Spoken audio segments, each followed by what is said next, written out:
Si vous avez visionné les 6 épisodes de Olaf Jansen Aventure en Terre Creuse, vous pouvez vous faire une certaine opinion sur la véracité de cette odyssée qui est arrivée à Olaf et à son père. Il existe 2 autres récits qui corroborent l'existence d'entrées au pôle Nord et Sud menant à la Terre Creuse, 2 aventures vécues par l'amiral Richard Byrd et son radio, principalement pour la plus mystérieuse qui est celle du 19 février 1947, où il rencontra le maître des habitants de la Terre Creuse. Ces habitants ne sont pas les géants qu'Olaf et son père ont rencontrés en 1829 pendant 2 ans, mais une civilisation ultra évoluée, en avance sur la nôtre, de plusieurs milliers d'années. Il existe le carnet de bord de l'amiral, sur lequel est inscrit une grande partie du déroulement du vol, ainsi que les incidents qui se sont produits pendant celui-ci, avec relevé des heures et minutes. L'amiral relate que pendant son vol, il y eut une prise automatique des commandes, par une force inconnue avec prise en charge totale de son appareil. Soudain, sont apparus 2 disques volants, qui escortèrent l'appareil de l'amiral et de son radio jusqu'à son atterrissage en douceur, dans les profondeurs de la Terre Creuse. Lui seul a vu le maître de cette civilisation intraterrestre, avec qui il a eu une audience et une conversation, avec mise en garde à peine voilée, contre les nations de l'extérieur, qui depuis les explosions atomiques d'Hiroshima et de Nagasaki, représentaient un danger mortel pour les intraterrestres. Puis, je vous parlerai aussi de l'opération IJUP officiellement dénommée The United States Navy Antarctic Development Programme, 1946-47 menée par l'amiral Richard Byrd en Antarctique.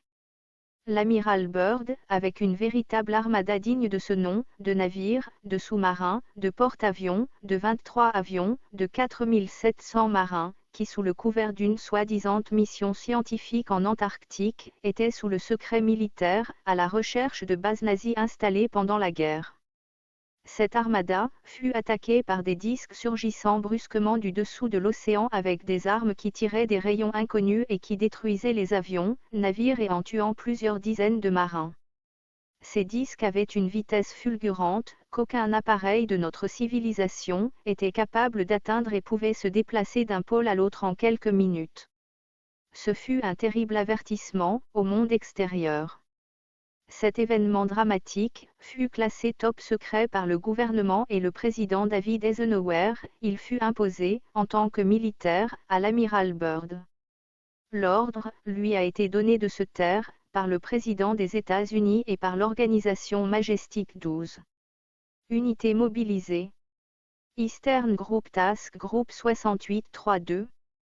Capitaine George J. Dufek, USN, Commanding. Porte-hydravion USS Pine Island Capitaine Henry H. Caldwell, USN, Commanding. Destroyer USS Bronson Coopératif de développement régional HM Siècle. Gimbert, USN, Commanding. Pétrolier USS Canisteo Capitaine Edward K. Walker, USN, Commanding. Western Group Task Group 68-1. Capitaine Charles Abon, USN, Commanding. Porte-hydravion USS Currituck, AV7, Capitaine John E. Clark, USN, Commanding. Destroyer USS Anderson Capitaine C.F. Bailey, USN, Commanding. Pétrolier USS Cacapon Capitaine R.A. Mitchell, USN, Commanding. Central Group Task Group 68-2. RADM Richard H. Cruzen, USN, Commanding Officer. Navire de commandement USS Mount Olympus Capitaine R.R. Mort, USN, Commanding. Attaque Cargo Ship USS Yancey Capitaine J.E. Cone, USN, Commanding. Attaque Cargo Ship USS Merrick Capitaine John J. Ourian, USN, Commanding.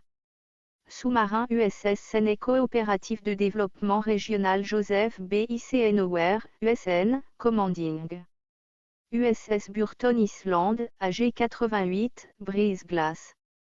Coopératif de développement régional Gerald L. Kchom, USN, Commanding. USG Northwind, WAG 282, Brise-Glace. Capitaine Charles W. Thomas, USCG, Commanding. Carrier Group Task Group 68-4.